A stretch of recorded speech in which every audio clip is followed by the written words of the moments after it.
How you doing, YouTube? Matt with Massive Beer Reviews. Back with yet another review. And we have a little itty-bitty IPA on today's Massive Beer Review in the form of Hudson Valley Brewing's Pillow Hat little IPA. Hudson Valley Brewing. I've done a couple of their reviews so far. It was King Wavy and a sour. I forget what it was, but they're pretty damn delicious. And was lucky enough to go back up yesterday actually, and picked up 3 crowlers. I just started doing crowlers last time. I had growlers. Picked up 3 crowlers, 2 double IPAs, and a little IPA. This little IPA. No sours this time. That's what they're known for. I had them while I was up there. Just kind of not in a soury mood right now, so I don't know. Picked up some double IPAs and this little tiny sucker. So here we go. Let's dive into it. As far as what it says in the crowler, just their logo on the front, which is pretty fucking awesome. This is Hudson Valley Brewery Pill Hat Little IPA, 4%, and it was canned yesterday. This is the 20th of May. This is $5.19. Logo-wise, I love it. You know what I mean? I love everything about it. Simple, to the point, works for me. I dig it. Anyway, let's give her a pour, see what she's got. Now, I had a crowler from these guys earlier. I ended up picking up some beer from my buddy George. And I'm going to give this a little tilt here because this is a crowler and we'll see what happens. But got a crowler for him and the crowler was leaking around the edge. That can happen from time to time with a crowler. So, but take that for a grain of salt. You know what I mean? If you guys are watching this, you know what I mean? Leaky crowler, not a good thing. But this one didn't seem to be affected. There's always going to be slight defects with anything like that. So anyway, enough of that shit. Yeah, gigantic head on it. I mean, it's a big pour in a big glass and from a crowler. What are you going to do? You know what I mean? 3 fingers, infinitely white head, neurotic bubbles with a little bit of fucking symmetry about it. And yeah, it's got ever so slightest bit of haze to it. Nothing too crazy. Just a little bit of kind of hazy, very Pilsner-like, or unfiltered Pilsner-like kind of in color. Leaving like a Goza or Berliner Weiss kind of vibe going on there. So yeah, does she look the part of a little IPA? Sure. Does she smell the part? Stored some foam there. That's how you get it. No. Big citrus notes here. You're talking about a lot of grapefruit, a lot of lemon, a little bit of orange, not a lot. More bright citrus, more yellowy kind of citrus going on. Maybe like a little bit of kind of a crackery kind of malt going on. That's pretty much it. Vibrant citrus, yellow leaning citrus. It's got a little bit of bitterness to it, but there's a nice sweetness to it and a little bit of kind of like a nutty malt going on. That's pretty much it.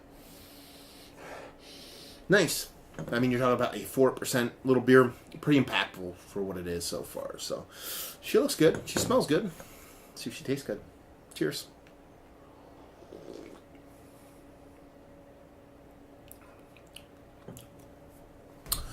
Clean. That's what comes to mind when I'm drinking this beer. There's decent impact with flavor.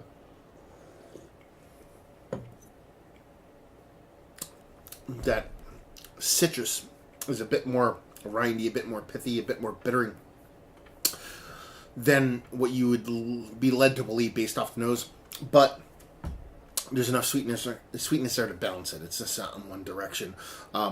I'm not getting so much of a kind of that nutty kind of malt, kind of crackery kind of malt thing going on anymore. That was in their nose. It's kind of malt generic, but it's clean. Clean as can be. I mean, you're talking about like squeaky clean. Finish is nice. Relatively clean. You're just kind of left behind with a bit of that kind of citrus kind of bitterness, which is what you fucking want for something like this. It tastes like a little IPA. And that's probably one of the best compliments I guess I could give it. Because it's nothing too crazy. It's nothing in your face. But I don't think it's meant to be. And that's not the story of what this beer is trying to do. It's trying to be nice, tasty, deliver what it's supposed to deliver in a small package, and it does that with spades. This is definitely like, I would bring like 3 of these to like a concert or a barbecue or some kind of tailgating thing, because this is something that I would just love to just bury and beat the shit out of for a whole night, and probably be none worse for the wear. Just be something where, even though, how do I put this?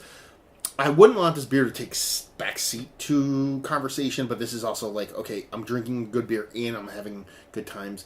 It's equal parts of that. It's not necessarily having the beer not be the star of the show, kind of be, just showing up, doing what it's supposed to do in a very tasty, and I can't stress this enough, uber clean kind of way that makes me kind of all happy and, pillow hatty inside, I guess. So let's talk about it. So what are the better 4% or lower? Let's go that one. I know that's 4% on the top of that, but 4% or lower beers in general that I've had as of late. Absolutely. The most impactful one, the one that really kind of turned me on the most was, I forget the name of it, but Bissell Brothers does a 3%, I believe it's just a pale ale or an ale.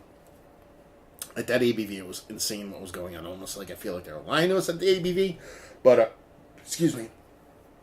That one takes a cake for me. This is in the running for that.